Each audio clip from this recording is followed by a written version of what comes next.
1, 2, 1, 2.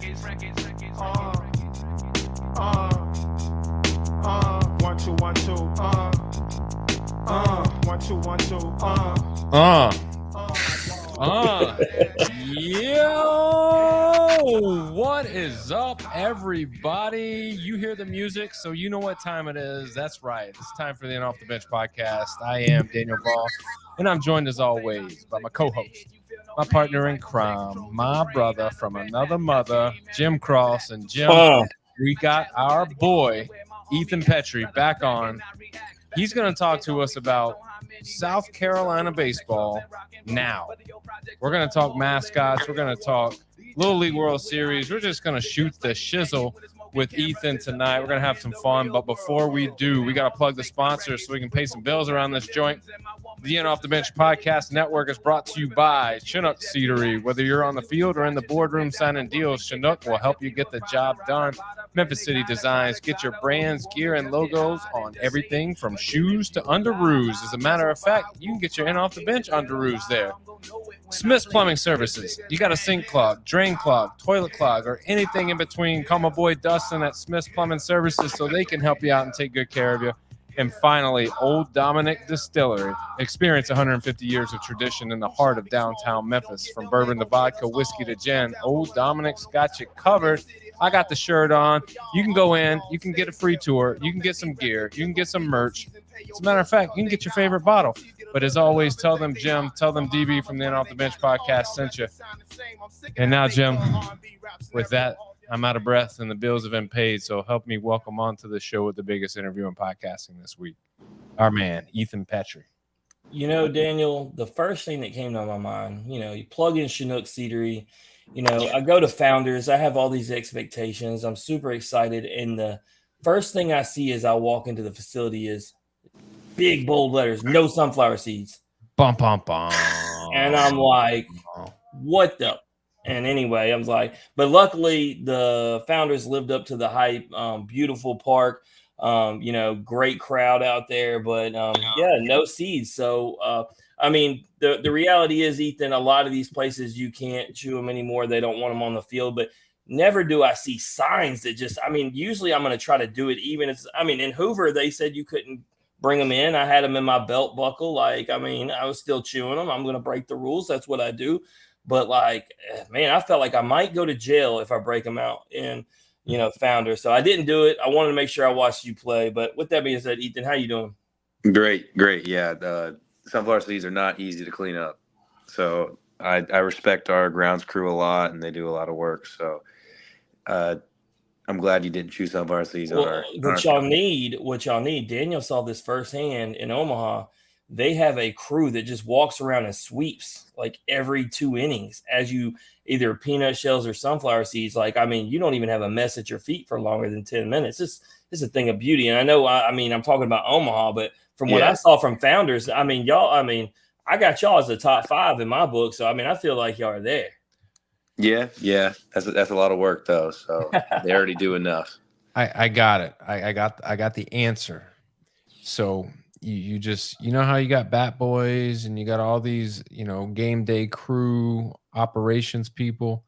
You strap a industrial sized backpack vacuum on these people and they just go around sucking up seeds. Promise them an Ethan Petry autographed baseball. Afterwards, they'll be good to go. But no, let's get into it. I got to talk about a subject with you right off the top, Ethan. We got an upcoming event we're planning. It's for pediatric cancer. It's going to be huge. A local business establishment's got 2 locations, but they're known for their massive burgers in general. But they have a competition for one person, just like most places do. But because I was at karaoke night, I'd like to talk crap. I told the guy, me and my athlete friends could take down anything they had. So they got this burger. It's 25 pounds, which I've now broken that in and thought about it. We have to eat 24, 25 quarter pounders each, and I was like, that's a lot of burgers that I don't want myself into. But luckily on my squad, I got an offensive lineman, a defensive lineman, and a heavyweight MMA fighter. But we're going to have teams together, and we're going to eat for the charity of the cause. We're going to get sponsored in, kind of like if you had a golf scramble. people are going to donate and sponsor into these teams. But I bring that all up to ask, not just so the people can kind of hear that we got that building up and going on, but if I ask you, Ethan, I know, you're a big individual, but you're not like these other cats that I'm getting on my team. But if I asked you to be on my team and try to take down these burgers for pediatric cancer, would you do it? Oh, heck yeah. I can definitely do it with you. I can really eat, man. I could take down some food. And then in an hour, realistically, you've never tried it before, so you're just going on a guess. How many? I mean, we're just talking about quarter pound burgers. You do got to eat the bread. No duck in it. So, I mean, how many do you think you could get down in an hour? Do you think you, like I said, I've made a 3-pound burger before. But I mean, three pounds, only 12 of them. I need you to double that up. Yeah, I think I can. If I was really hungry, some days you got that black hole stomach. So, Daniel, Allen Irvin is really wanting to win. Our friend that played for the Detroit Lions in the NFL, we played high school football with him. He's really wanting to win this thing. He's, working on his team. All guests of In Off the Bench are going to be a part of these teams. I might have to tell Allen, give Ethan a call, pay for him to catch a flight just to come eat this burger, because it sounds like Ethan could give him a shot at winning. Yeah, I can eat, man. I think you put me and Ethan on a team, we don't even need a third. Yeah, we got it. That's bold. All right, I'll pay for your flight. I'll get Allen to pay for his flight. I'll let y'all still have 3 people. The 3 y'all can go against the 4 of us. I feel like Joey.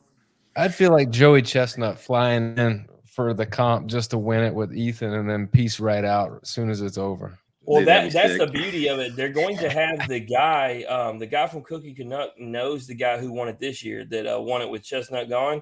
And he said, I can have him come in and announce the thing. And I was like, do it. I was like, let's go. Like, let's have the champ there to motivate us. Because, I mean, I'm going to need all, like, the competitive fire I can get to push through this, because I just want to win. So I'm all about it. But at the end of the day, Daniel, $500 a team. If we can get 5-6 teams, you're talking about, it doesn't sound like a lot, but just on a Thursday night, make $3,000 for the local charity down the street for childhood cancer. Like, let's go. And then, but that's just to enter the teams, right? We're hoping people will donate, come to the event in general, we'll raise some money. A goal for me would be more like 5,000 to 10,000, but just In Off the Bench trying to do what we can do. Yep. I mean, any little bit helps. And if it takes a little tummy ache at the end of the night to raise $3,000, I think everybody wins. No doubt. So I got a question for you. You said your first day of school was last week. My daughter started college today. Today was her first day, as well as it was at Ole Miss, and she's at LSU. So I saw their pictures. Did you hold like the first day of school sign? Did you have to do that? No, I did not. I've had a lot of first day of school, so I know, but they've been doing it for everybody. Like, it doesn't matter what year you are, and it's been sports teams. And I thought, like, I don't know, like if it was like my daughter, she's a freshman, so like it's fun. But like for you, like you're in year 3, like I'm past it. But I don't know, if the school tells me I got to do it, I guess I got to do it. But like I said, I heard y'all don't go to school anyway. You top-notch baseball players going in the first round next year. No, I go to school, man. You and Jace Laviolette are sitting there playing games on your iPad. I know what y'all are doing. No, I take school serious, man. I want to get my degree. Here's the first phone call. Ethan's parents are picking up the phone if they find out he ain't going to class, and they gonna have words for him. Guaranteed. Yeah, my parents are educators, man. They care a lot about school. Nah, I kid. I know a lot of you guys take it seriously. I just like to mess because that's the rumors, right? If you're good, and obviously you're real good, so supposedly you wouldn't play. But speaking of being good, let's talk about it. You had the time of your life, it seems like, up there in the Cape. Me and Daniel talk about it every year. Cape Cod being the best league. We're going to finally make it up there next year if everything plays out right. Unfortunately, you won't be there, but you were there this year. You got there late, but when you got there, you made sure making sure everybody knew that you had arrived, just hitting bombs right out the gate. So just how much fun did you have this summer in the Cape? A lot of fun, just it's like paradise up there. It's like a vacation. You're just playing baseball with it. It sucked that we lost in the regional, and I broke my hand there. So recovered really fast and got up there and started, having fun and raking again. Yeah, is the reason why a lot of guys are able to have success there because it's a highly competitive league. Like, it's not like you're going to go there and just be able to play nobody. So you're going to play against great competition. But is it that relaxing feeling of having fun because it's summer ball that just helps a lot of guys just kind of lay back and just, be able to swing it? Yeah, I think that's a thing, and I feel like if you take that into the season, you're gonna have the same exact success. And it's more of just like not thinking about, what's there's no batter's eye. How am I gonna hit? Blah blah blah. Just go out there and just compete, and see if you win. Compete till you die. You know what I mean? No doubt. So, during the summer, Coach Manieri gets hired. I told you, I messaged you. I was super stoked. Got to meet him multiple times while he's coaching LSU.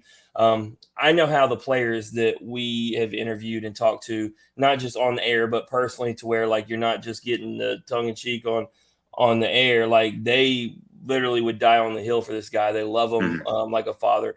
He knows baseball. So, like, I mean, just how excited are you to have a baseball mind with that kind of experience coming in there? So excited. He's going to do wonders for this program, and I'm so glad we hired him. He's a great guy. The meetings have been awesome with him. First day of practice has been awesome. So just so excited for him to, get a full squad on the field and see what he can do this upcoming year. Yeah, so you talk about practice right now. Is it half practices, half, weight room days? Obviously you're not just hard at it yet, I don't think. What does it look like right now? What's the baseball, training schedule look like? Just individual practice, just like, you get after it. 4-hour weeks. You have an hour, of hitting, and that's about it. You don't really want to overexceed the rules of everything. So just do an hour hitting basically. How many hours a week do you spend in the weight room? Probably every day. Probably an hour every day. You love to hear it, don't you, Daniel? That's where it Of all course. starts. Yeah, you gotta put that sweat equity in. Mm-hmm. Ethan, what's the one big difference with Coach Manieri there that you've seen already after one day? I couldn't tell you. It's just there's good vibes there. Obviously, I mean it's the first day, so it's just great to have him and a competitor like him. You got to give it time. I do have a weight room question though. This man, going back all the way to season 1, we had a controversy. We absolutely pissed some guy in his local gym off because we were just a local podcast time. And we made a comment. And I'm going to ask you the question first, but based upon Daniel's comment, Daniel didn't know the guy, didn't know his format, his way of working out his business. And so when Daniel said it, he somehow took it as a direct shot at him and his gym. And they say, we're getting slandered. But, I was always told that publicity, good or bad, was good because you better believe that show held the top spot the whole first season. So everybody tuned in to hear the controversy. But he ran a gym where you don't work out with your shoes on. It's called ELP. They believe in the whole electromagnetic force, all that stuff. So I ask you, Ethan, do you work out with your shoes off? Yeah. No. I work with my shoes on. We got brand new lifting shoes and they're nice. So boom. Daniel, I mean, he was already your guy. That's what I was afraid that he'd say the other thing because Daniel simply told the guys that they were lifting without shoes on. You don't play with no shoes on, so why are you lifting with no shoes on? Yeah, I've seen some arguments where there's like, yeah, you're born with no shoes on, blah, blah, blah. It's like, but it feels so much more comfortable lifting with shoes on. So It's one of those things where shoes were made as a safety apparatus. Yeah. And so you talk about Phil Knight and the reasoning behind making tennis shoes or any type of shoes that are specific to sport. They're made for a specific purpose. And so when you're working out with no shoes, like while I do have a background in exercise science, I do know the reasoning behind lifting with no shoes on.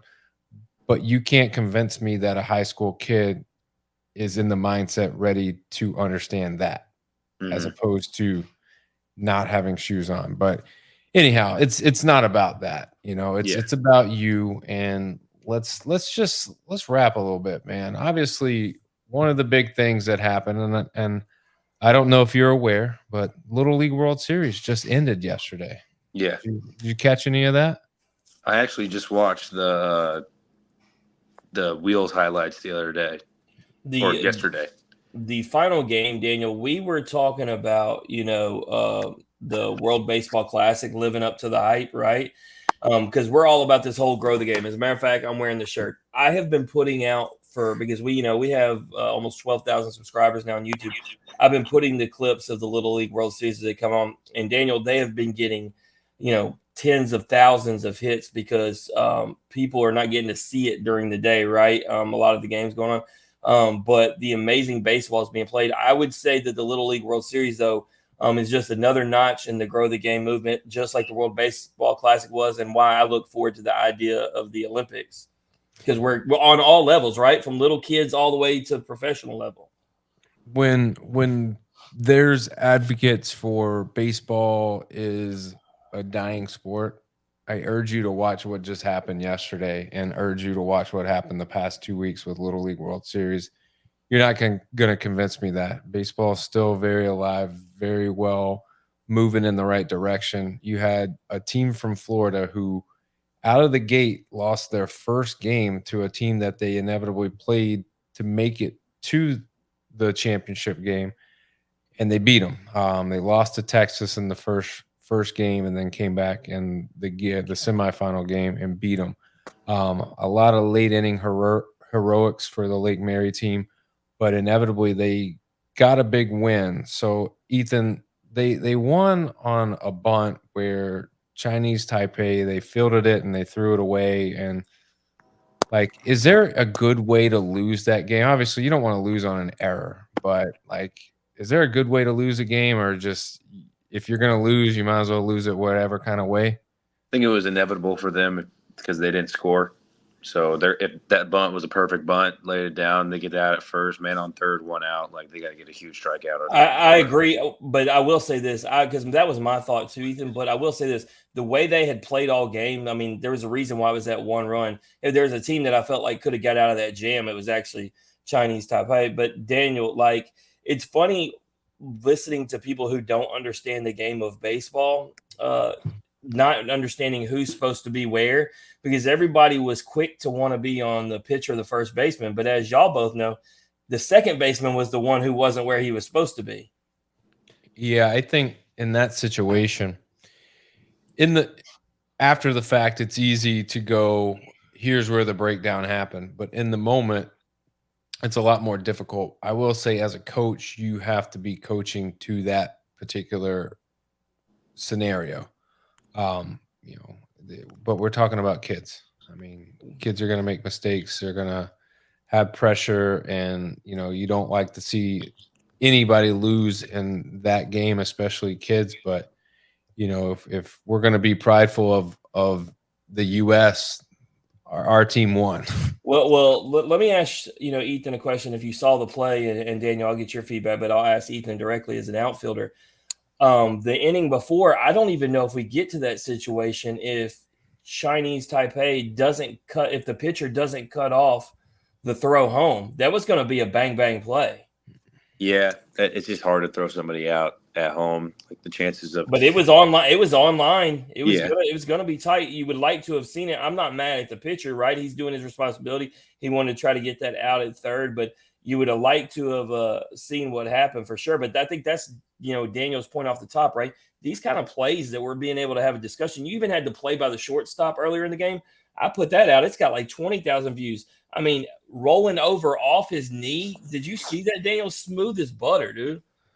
I mean, there were some really, really good infield plays that were made. There were also some really good infield plays that were made that didn't necessarily result in an out, but it prevented extra bases, which prevented runs, which kept the game yesterday within reach for both teams. So I don't want to stick on this too much, but I will say it was very refreshing to watch. Well, I do have a question. I can't let you move on. Game.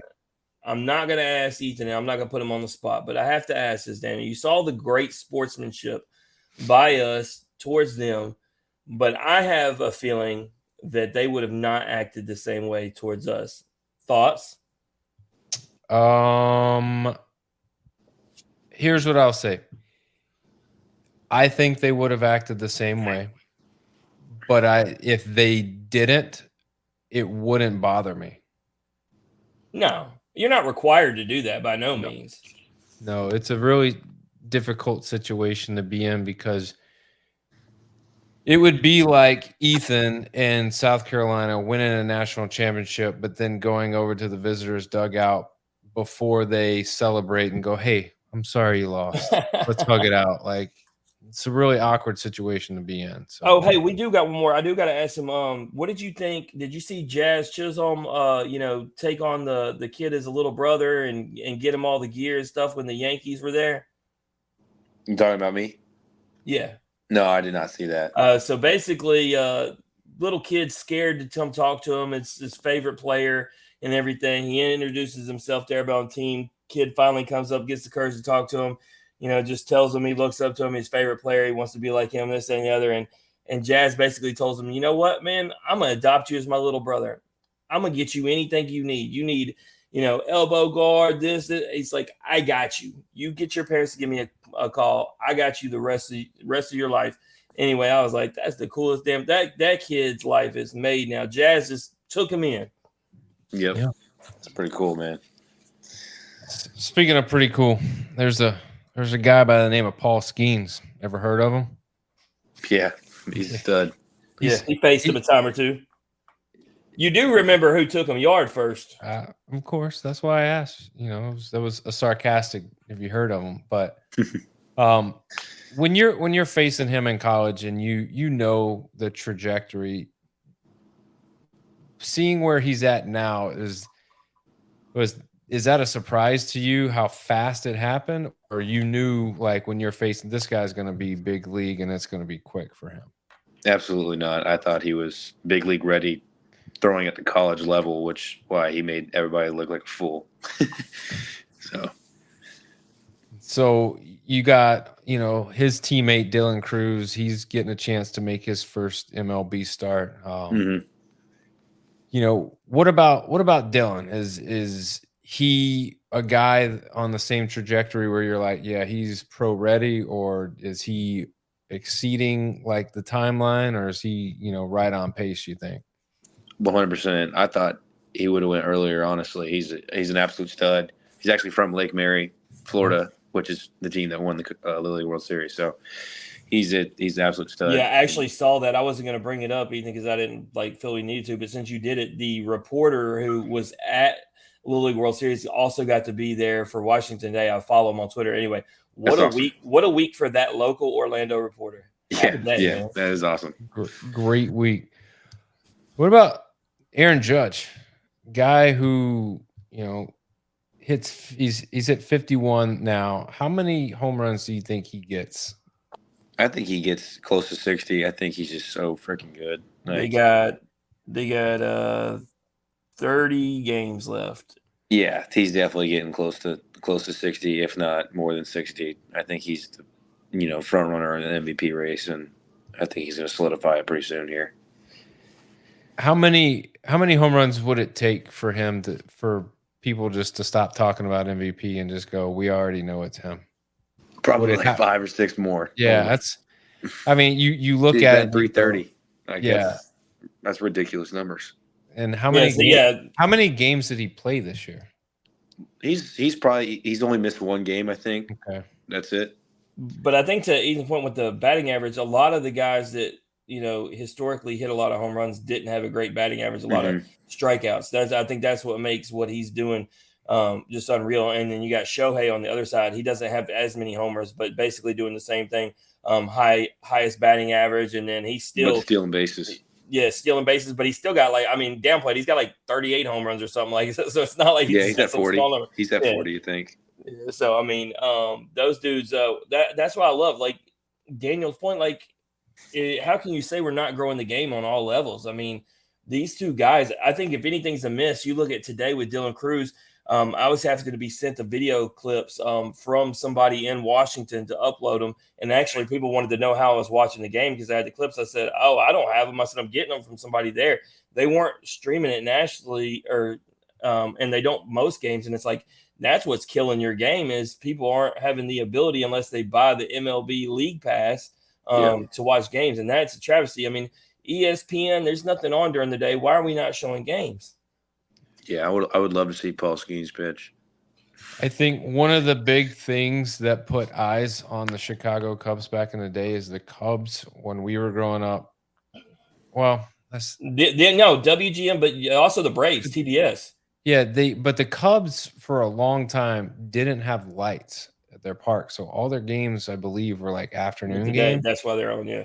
And so then they got lights and they kept the afternoon games, but every day in Memphis of all the places, you get to watch the Cubs on WGN at like as soon as school's out, like you're going home and they're on, you already know. So I think putting eyes on it is definitely key. And I think you're right. It's a travesty to have to be behind a paywall when you got nothing else on during the That's day. why Like, put it on. Chad Nolan wants to sue WG and Daniel for making him a Cubs fan because he watched all those games out of school and put him through misery his whole life. So it actually makes a lot of sense. But yeah, they had the Braves on TBS, but they've got to figure out a way to do it because I think you've got enough stars in the game right now that kids want to tune into. But that's the beauty of college baseball right now. And all you got to do is have access to any kind of streaming device. You know, you can put on an SEC Plus and you can see Ethan and every other SEC team on an everyday basis. And it's just a beautiful thing. And so for guys like us who like to tune into all these different athletes and all these different teams, I mean, the world is our oyster. Yeah. Ethan, we talked about Paul Skeens, we talked about Dylan Cruz, but I got to ask you, of these next group of guys, who do you think gets called up first between Charlie Condon, Chase Burns, Jack Caglione, or Hagen Smith? I'm going to go with Hagen probably, but I think Christian Moore obviously is. I mean, I thought he was one of the best hitters last year. When we faced him, I was like, this kid hits everything. So I have a lot of respect for that kid, and he treats the game well. I mean, he won a national championship with Tennessee. He hit 34 pumps as a second baseman.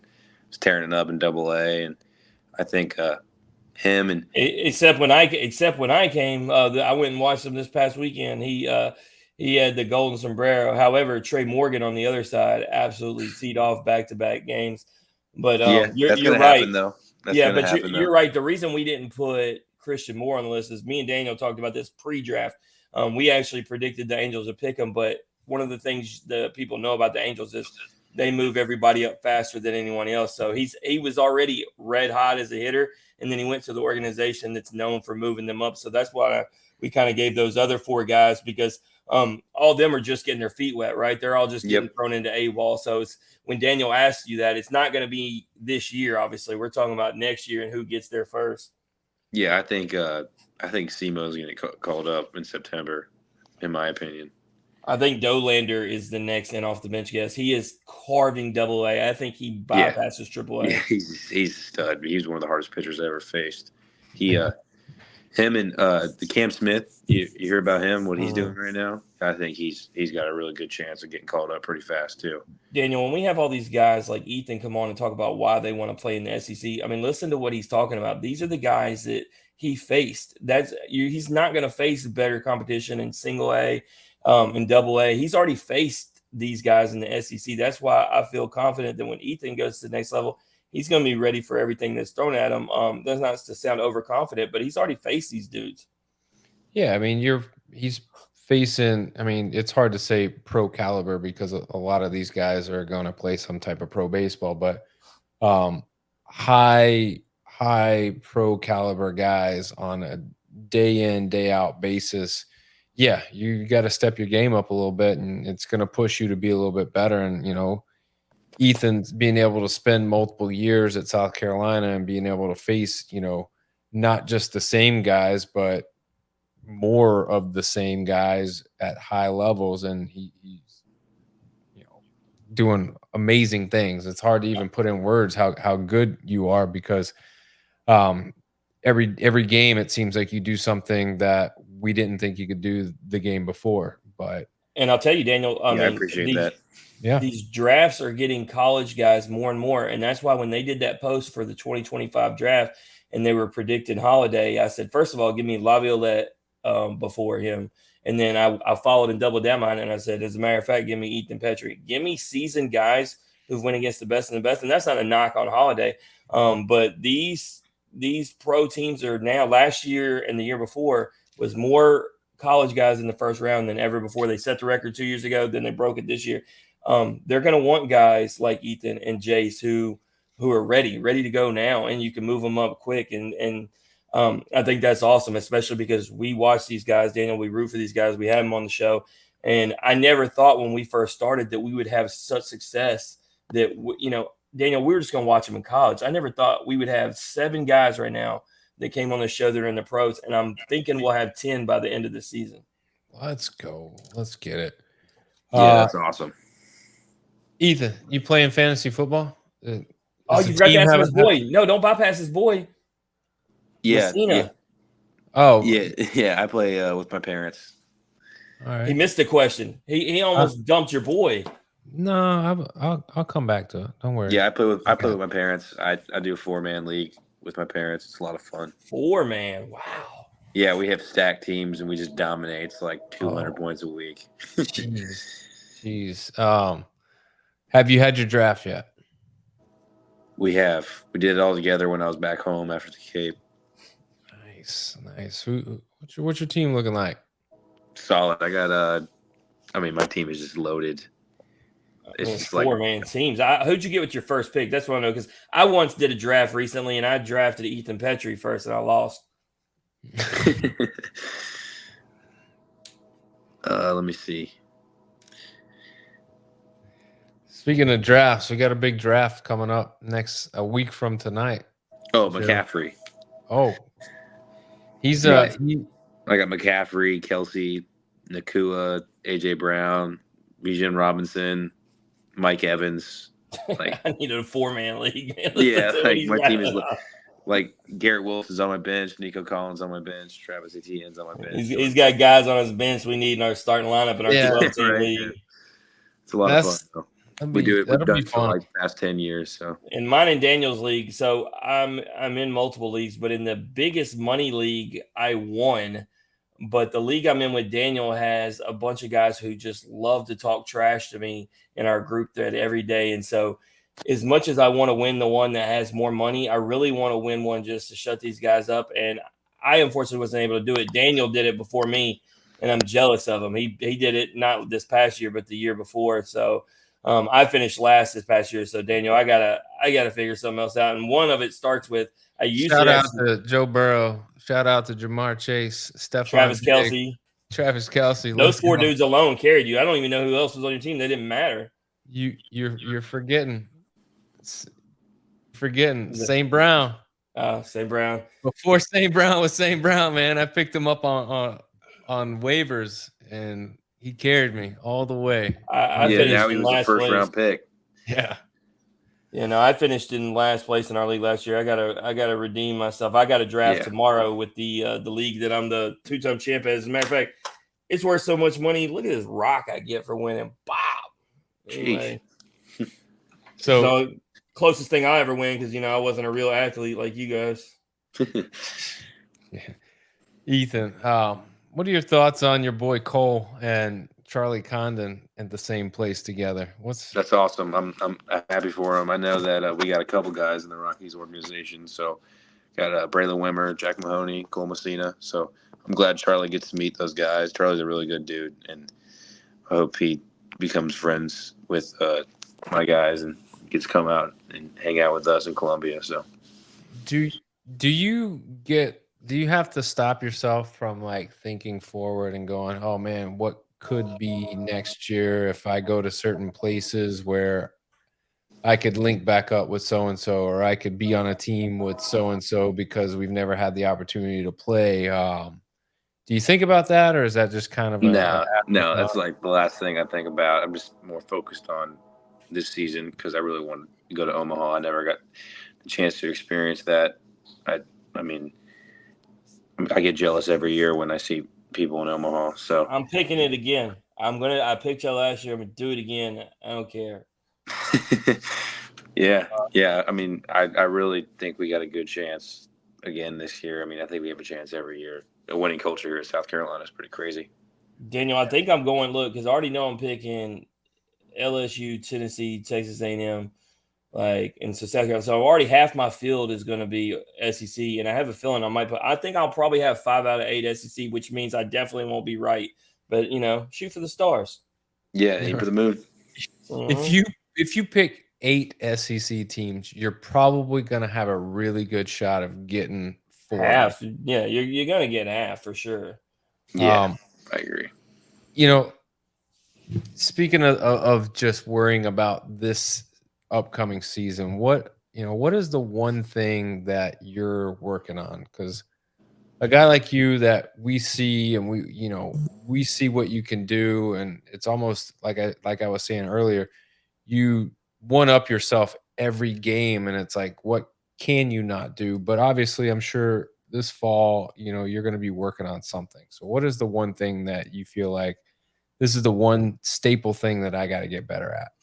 I just think I just need to keep really working hard on defense and keeping my versatility on defense, playing first base and right field, and lower the swing and miss a little bit, and just keep grinding what I've been doing, just smashing baseballs up the middle, not trying to do too much and impress everybody when I don't really need to. I just need to buy into the team as much as I can. That's one thing I've learned over my first 2 years here. I just learned to buy into the team, and when I buy into the team, I play better. And I feel like you start thinking selfishly about stats and winning accolades. I feel like it's not going to work. It helped me out in the Cape a lot when I was just like more worried about doing what I need to do, buy into the team, and instead everything worked out eventually for me. And if I don't think about awards or what could happen in the future, I play so much better. And what my future is right now is what I want is Omaha. So that's all that really matters to me right now. So you're saying when it comes to awards, the reason you kind of went into that little mini slump at one point was because the pressure, when it got down to the final like 6, 7 guest and Survivor, you folded on me. That's what you're saying. You couldn't handle with the pressure, the accolades. Yeah, I guess so. No, I messed it, dude. It was so much fun. Like I told Daniel, I was like, man, I don't think my boy's gonna get it done. I'm so mad. I don't want to vote him off. And he's like, and because he's a fan of yours and rooting for South Carolina, I don't want you to vote him off either. But I'm not voting off my guy. And of course, both of us had the most guys going into the final 8 guys, Yep. and then the one team that had one guy left in the final 8 had Christian Moore. So of course he won. But Daniel did get to hand him that trophy in Omaha. But I'll say this on the Tennessee note, and I'm sure you can say this. You knew how good they were because y'all went in there. I was there for that series in Knoxville. You had some really good hits. I remember the one home run and the one double specifically. Cole was still hot, and like y'all couldn't even like put a dent in what they were doing because the way they were all swinging at that point, it was just there was no way to stop the train. Like they were just chugging like a wrong. Yeah, that's the best team I've ever played. They were. I mean, it's just that was a dominant force, man. As you can tell in the playoffs, they just dominated everybody else. So Texas A&M did give. Hey, I tell you what though. I mean, Game 3, I wasn't just like in Omaha. I wasn't just confident. Like Texas A&M could play. Oh yeah, they can really play. But Tennessee just always found a way to win, and they end up coming out on top, and it's well deserved. Those guys work hard, and they're really good players, really good guys. Would you agree with this statement? I told Daniel on the show in real time. I said it felt like the first time that we had the best 2 teams in a while because in the 4 years that I went to Omaha, I felt like the previous year the best 2 teams were LSU and Wake Forest. The year before it was Ole Miss, Arkansas. The year before it was Mississippi State and Texas. They all played in the semis for the championship. I felt like this year you had the best 2 teams undoubtedly, and I think that's why it was as entertaining as it was. Yeah, that was a great series. I mean, if anybody made it who was in the Omaha 8, they deserve everything they did. I mean, all of the teams were really good. No doubt. Well, Daniel, I'm very confident, of what they're gonna do next year. I may pick them to win it all. I could maybe. They're 1 of 5. I could do it. Yeah. Any SEC team you can't go wrong with. Everybody can pull it out. Very true. And since I'm a South Carolina fan and follower, like you already know where my heart's leaning, so I don't even Yeah. have to put it out there. We already Yeah. know.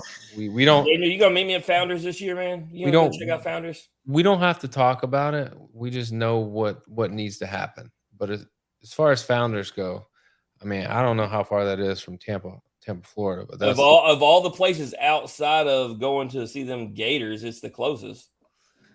Yeah. Yeah. Probably the closest. I mean, that's saying something. That's still not that close. But Hey, are you going to go? I know this is a football question, but are you for sure going to go to Tallahassee and watch Memphis play football? God, if you would have asked me that 2 weeks ago, which you did, I was very confident in my answer. After watching Florida State this past weekend, I don't even know if it's even a meaningful game anymore. Yeah, it killed it because if Memphis wins, it's just not going to hold the weight it was. And if they lose, it's going to be like, well, they lost against a team that's not that great. And so either way, I don't know. We'll see. We've Ethan, talked you about ready to it. go to South? You ready to go to a South Carolina football game? Oh my gosh, yeah, I can't wait. Old Dominion this weekend. ODU.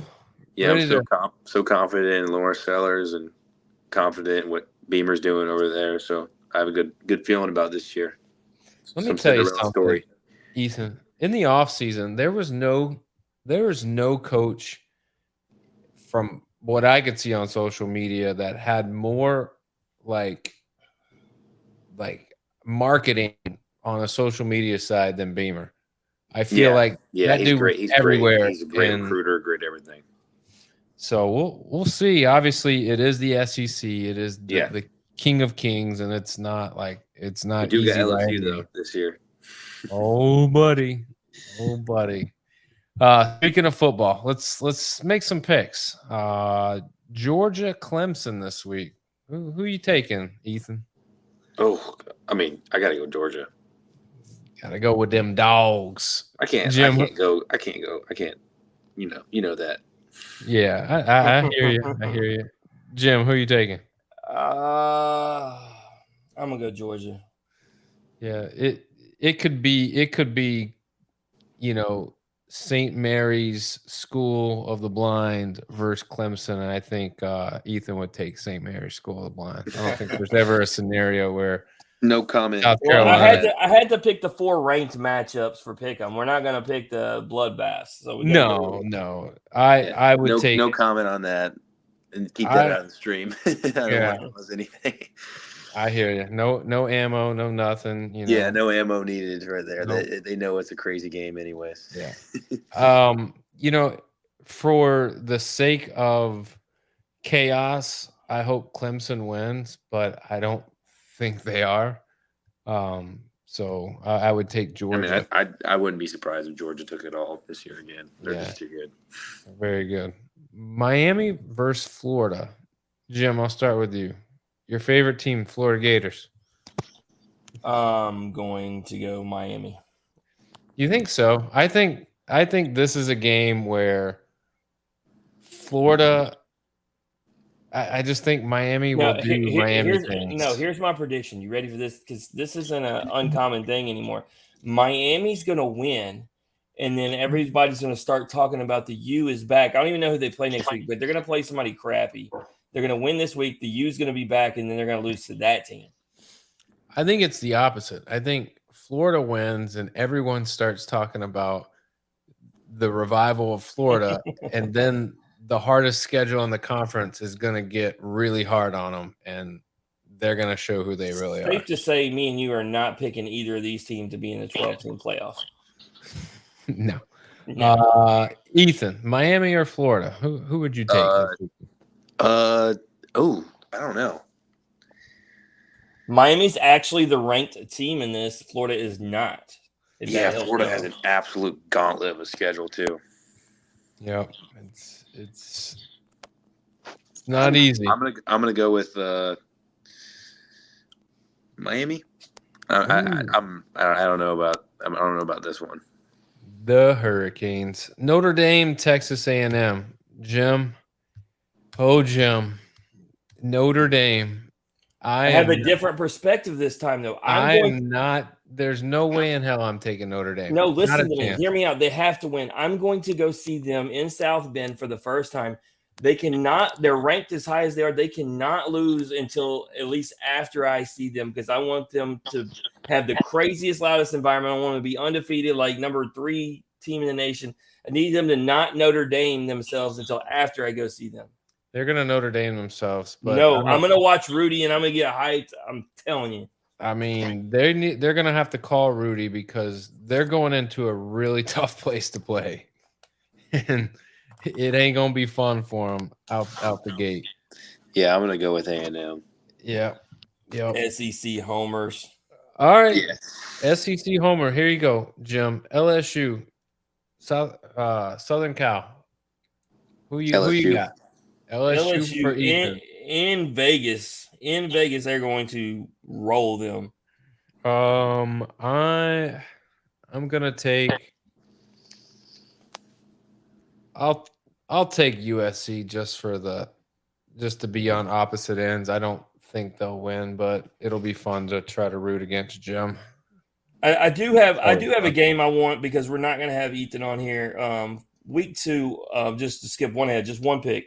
I want to know who y'all got in the Texas at Michigan matchup. Oh wow, that's a weird matchup. Michigan. Number 4 Texas, number 9 Michigan. Obviously Michigan coming off championship. And I looked at Texas's schedule. It's kind of funny, Ethan. They have Michigan and Georgia. Outside of that, Texas came into the SEC and got gifted like all the not good teams. Like somehow they don't play any of the ranked teams outside of Georgia. It's wild. I think every team in the SEC is good, ranked or not. I know, but I mean, for them to come in and we want to punish Texas, and somehow they avoided all the teams that would hurt their feelings. No, that's not how it works. You got to let them get their feet under them first. They didn't do that to Oklahoma. Oklahoma's got the hardest. So in their non-conference, they're going to take on the defending champs. Here you go. Get your feet wet, boys. No, yeah, exactly. I mean, you're the champ until somebody beats you. So unless Michigan loses an opening weekend, I'm taking Michigan for week 2. What would be cool, though, is if Texas does win that game and then they slide through that easy schedule and they're ranked number 4, so they'd be 4 or better, and they go into that game with Georgia, which is at Georgia, and then everybody gets hyped because it's like number 1 against number 3, and then they lose by 40. Oh, yeah. That might be I've seen that happen many times. many and many a time. All right, Jim. All right, minor league mascot time. Yeah, I've been going to all these minor league games. I have started a hat collection getting signed by our guests that are now a part of these teams because I don't know, man. I just love these mascot hats. So I figured I'd ask you for this or that since you've already played before, Ethan, done most of the regular questions. So this or that, minor league mascot version brought to you by who, Daniel? We're going to go with, where are they at? Cinnamon Toast. Here we go. Chinook Seedery. 8 flavors, mild to wild. This is Cinnamon Toast. If you take some Smokehouse Barbecue, mix it together, you got smoking toast. You can have it anywhere you like except for at Founders Park because for some reason they don't like you being a kid and they don't like sunflower seeds. But anyhow, Chinook Seedery, best seeds in the game. And the other one I want to do, athletic collection. Go get your Grow the Game shirt in any SEC team color. The money from it, Daniel, goes to underprivileged kids who cannot afford baseball equipment. So you buying a shirt can put a glove in a kid's hand. It's that simple. Let's go. All right, here we go. Storm Chasers or River Bandits? Is this me? Yeah, it's just you. I don't know, Daniel, you want to play? Storm Chasers. Yeah, Florida guy, Storm Chasers. Give me that. I just watched Twister last night too. The new one. Yeah. Is it believable, or is it like? It's pretty believable. I love the soundtrack. Ain't no love in Oklahoma. Yeah. I'm actually going to see the Storm Chasers on Tuesday, Daniel, because Jonathan Bolin, our very first ever guest on Off the Bench, he's going to be pitching for their AAA team. He was actually on episode 1 of Pros and Joes, so go watch them against the Redbirds. Fisher Cats or Sea Dogs? Sea Dogs. What the hell is a Fisher Cat? I don't know. Those are fun though. Their mascots are. I mean, if you look at the pictures of them, they're awesome. So this is where I just was this past weekend. I was watching the Montgomery Biscuits. The Biscuits are the Rubber Ducks. The Biscuits, because aren't the Montgomery Biscuits part of the Rays? Yes. Yeah, I'm a Rays fan, so. Yeah, and like I said, Trey Morgan, he went 3 for 4 both games I was at. Just absolutely tearing up. He may not be there long. All right. The River Dogs, which is obviously Charleston. And a member of the Rays as well, or the Rail Riders. River Dogs. See, now you're just being a homer. All right, we're going to test you on this next one. This second one, you're not even going to believe me, Daniel, when I say it. The Yard Goats, which I just got a Chase Dolander Yard Goats hat sent to me, or the Mud Hens. I like the Yard Goats. That's a pretty sick name. I love the Yard Goats, but I thought the Mud Hens, and I saw the logo, and I was like, that's just wild. I can get down with that. I like the weird ones. All right, this is the hardest one by far. Trash Pandas or Rumble Ponies? Oh, my gosh. I'm going to have to represent SEMO right here. Oh, Trash Pandas. All right, so if you're going Trash Pandas now, I'm going to have to put the Trash Pandas against the Yard Goats since you like it so much. We still sticking in Trash Pandas, or are you going Yard Goats? I'm going to go Yard Goats. I love that name. That's sick. Daniel, is that where you're at? You like them Yard Goats? Yeah. The Trash Pandas were so 2 years ago. It's all about the Yard Goats now. As a matter of fact, talk to him for a second. I got to show him how beautiful this hat is. He's a big fan of these hats, Ethan. He was a shoe guy, and then a baseball guy, and then a lineup card guy. Now all of a sudden he is Once a your collection hat guy. gets so big, but look, it's the green, white, and blue. It's beautiful. Dude, that's sweet. Hey, check out this hat I got though, Daniel. My dad would love that. I got this from Montgomery. They do a game every year, especially anyway. They're the Montgomery Gray Sox. This is sweet. Dude, that's sweet. See, now you see why I'm collecting these hats. Man, Yeah, Daniel's being a hats hater. are sweet, man. I used to collect them in high school. I didn't hate. I just said now you're collecting hats, bro. Well, look. I got all the cases of balls up. Look, they're filled. The posters are now framed. You see, they're all signed. I got to move to the next thing. Got to conquer the next thing. Hats for bats. Look, you got belts back there. Okay. Hey, you're right. If you could acquire more belts. If you had the money to just spend, because your things are very expensive. My hats are not nearly as expensive as your belts. If you could acquire more belts because you just had the money to throw away, would you? I mean, that's the $1 million belt. So you can imagine how much that costs. By the way, rest in peace, Sid Vicious. Yeah, for real. I bet Ethan don't even know who that is. I don't know. You know who Sid Vicious is? No, I do not. Wrestler back in the 90s. Dude, he was a big proponent of steroids because he was massive. Yeah, he's a big dude. He was like 6'8" and just jacked up. It's good stuff. All right, man. Ethan, anything you want to plug or promote before we let you bounce, bro? No, I do not. Just go Gamecocks, right? Yeah, exactly. Of course. Go Gamecocks. Ethan, appreciate you guys having me on. I enjoy every time talking with you guys, and whenever you guys. Yeah, Daniel, he's got to get us. Now that most of the guys that are his teammates that we've had on are gone, he's gonna have to send us somebody our way so we can get a news story and another fellow Gamecock to be rooting for. You need to get. I was talking to him yesterday about. I had this interview today. Dylan Eskew. He was our starting Sunday pitcher last year, and he's going to be a really good pitcher for us this year. So let's do it. Tell him I have a message coming his way. Yeah. He's a great dude. Great dude from the same area where I'm from. So ended up making the same place as me. So hey, all about it.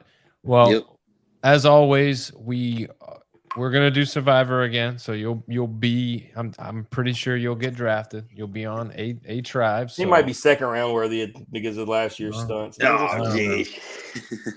I won't. If you fall in my lap first round, I will take you in a heartbeat. So don't even sweat it. You're my guy. Thank you. All right, but as always, we wish you a happy, successful, and as always, a healthy season. Yes, sir. Thank you. It's magical run. We'll bring you back on maybe before you guys get kicked up in the spring. And then obviously after the magical season, we'll bring you on. We'll talk about that too, for real. Sounds good. All right. I appreciate it, Ethan, man. If you need anything, reach out, man. Thank you. You guys have a good night.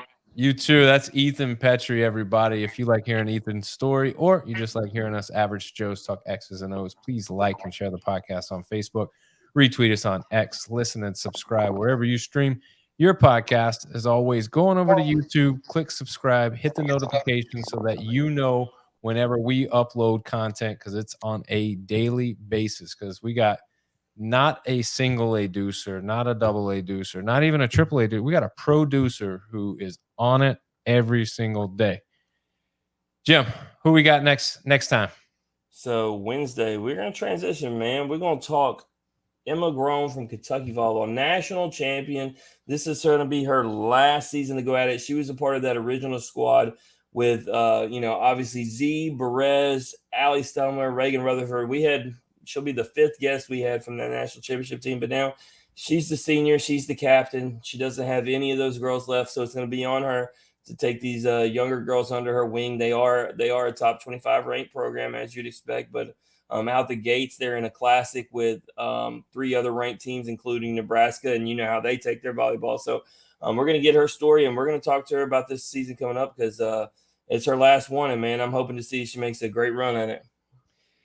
Yeah, definitely adding to the lineage of volleyball studs that we have on the show. So looking forward to that episode. Another big time week for us here on the podcast, and we look forward to everybody joining. I'm looking at it, Daniel. I mean, we got 4 gymnasts, 3 volleyball players, a poker guy, and then our typical run of baseball guys, and then possibly a football guy and a soccer lady. So yeah, being very diverse, obviously baseball king, but we got 10 non-baseball episodes in all with 4 different sports. So we'll chop it up on some other things. Yeah.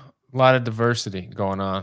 I'm gonna be on my post. I really want to be intentional. Just having some conversations with a lot of these ladies, speaking of Emma coming up, she wasn't the one, but talking to Danielle Sievers and some of the other girls, I really want to be more intentional about getting some of these female athletes on there. And one of the things I will say about all of them, when you always give me credit, when you look at the female athletes, they're all amazing students. They're big in their faith and not just talented. And I feel like, I think about my daughter being 18 and just starting college, and I want to put a lot of these lady stories out there because, I just feel like there's a lot of young women looking for somebody that they can learn from and mentor. And we just have the right young women on to do it. And I feel like, once every 6-7 episodes, we're not doing them enough justice. So I feel like I need to be better. And I want to start having, every other week at the worst. Let's do it. Let's be intentional. Let's get it done. But let's get out of here. Until next time, as always, remember, strong body, sharp minds, grit and grind all the time. We are out.